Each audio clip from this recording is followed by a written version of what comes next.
Reactive training systems. I was going to ask you, Pavel, do you guys ever use velocity? Yes, I love Velocity. We have Note Pro, we have Vitruve, but we kind of struggle with using with athletes due to that we have only one equipment. We have only one device, and actually to make sure that every lifter will be measured due to their schedules. People are working. People got their lives, their problems. So we stop using it. I ended using only for the assessment, but I think we can talk about it later. So yeah, I love Vitruve. I love whole idea of objective measurement of intensity and the volume, because also we can do the velocity drop due to the measure of how much volume the lifter should do. Uh, I self-coached based on velocity, and it was pretty awesome.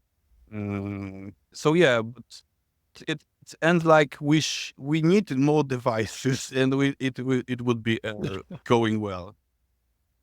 Perhaps take my advice with a grain of salt, because I'm 100% a coach that does not mind adding more logging burden on the athletes. So I'll tell you that I ask them for lots and lots of logs. But one thing that may get you around the device limitation is some of the video analysis apps that you can use. They record their lifts anyway, and it's quite easy to put it into, weightlifting analysis, or Iron Path, I think, is another one. There's a few of them out there, and it can give you some kind of bar speed tracking. There's a bit of debate on how accurate those things are, but I think even if you find if their technique is stable, which would be the first thing to figure out anyway, the range of motion is pretty stable. And once you know that, you just need how long did the lift take, a video timer, a detailed video timer could do the job. So something like that might get you you wouldn't want to do that for every set, obviously, but if you were interested in like the top set or something like that, it can give you some validation. I tried with some app couple of years ago that was on App Store, but I wasn't very pleased with results, so I stopped using that. But maybe the technology is like Russian, so maybe now it's like the better way to do it. Due to the fact that even after during the times the videos were like 204 points, and yeah, let's go, baby. What I was going to say regarding the velocity is that when it comes to lower RPE, it's also really hard to track the fatigue and the changes in RPE without something giving you a little bit of external feedback, either a video of like noticing and corresponding that I feel done feeling with like, okay, the bar is starting to look slightly slower, because you're not always going to see it in technique breakdown. Totally agree that velocity tracker is really, really awesome thing to have. We it's not like that we also should put in the first place of our programming, but the data that we can gather with it is really, really helpful to do the whole process easier or more complex. I mentioned we're having a stable technique would be kind of the first box to check. How much technical coaching do you get into, or do you, like, once a lifter kind of has the fundamentals down, do you kind of rely on them to do some self-exploration, or, are you fairly detailed into technical coaching? How does that work for you? Asked my wife about it. Actually, didn't have an answer, but we came up to an agreement that we coach technique relatively a lot. And maybe from our standpoint of how we are working. When we have a new lifter, we start with the first we called or meet or consultation. And this is the visual assessment of the lifter, his posture, his scapulohumeral rhythm, and etc. etc. His gait cycle. After that, we are using the Dynamo from Vault company that is helpful to measure the ROM of joints and the muscle strength if needed of certain muscle strength. And after that, we are checking the lifter some basic abilities like bracing.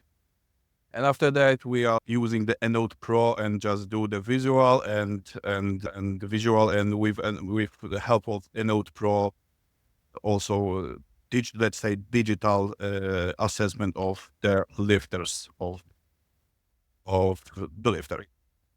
And what I can say we do we wanted, and we are big fans of reeducation of movement by intention, not by the muscles that lifter should or should not feel.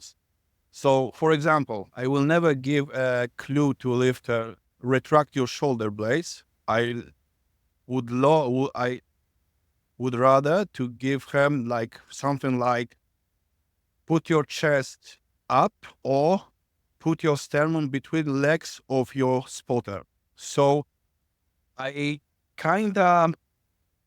I'm not interested in what muscles does the lifter do. I'm interested in what lift looks like, and is it pain-free and it is efficient. I think that's a useful direction to think about what cue should come from. The lifter doesn't really have enough proprioception control to activate the lateral Yes. head of their like deltoid during a lift. But if you tell the outcome, if you give the direction of what the outcome should be, they can align their body to achieve that much more readily than them trying to figure out like. And also there's like some big points, like general points of how squat should like, how bench should like, how deadlift should like. But the lifter can do a kind of different thing. He can feel kind of different muscles than his colleague from team or some other guy.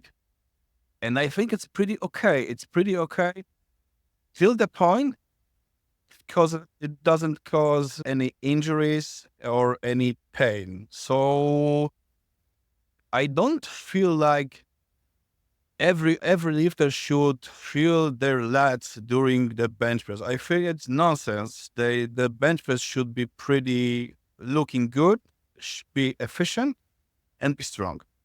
You mentioned that in your initial assessment, you talked about a couple tools, one being a Dynamo from Vault, but I'm not familiar with it. Could you talk a little bit more about what that is? It's device that looks like pretty much tube. I search for something that I could show you. I will not. No, I have not it here. It's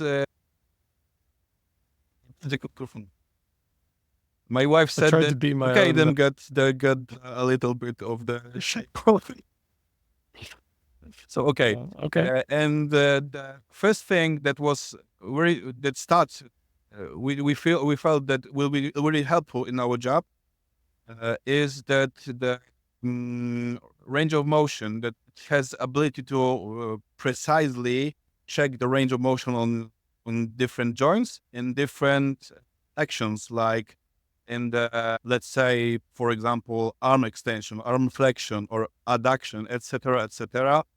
It also describe the hip internal rotation, external rotation, etc., etc. So we are like looking for some disproportion, disbalances, or even something that is not typical.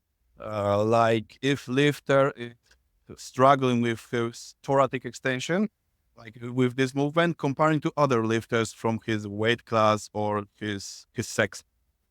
And the other thing is to measure the force, the strength of current muscle, and it's like a lot of setups we are using, mostly because it measures the isometric force, obviously. So we are using the setup for checking in what condition is muscles or rhomboids and upper, middle, and lower trapezius, like double Y and or T. And we are measuring measure the peak of the strength that lifter use or athlete or client, the rate of force development that this muscle achieve. So yeah, pretty Mel, excellent, helpful tool, to be honest.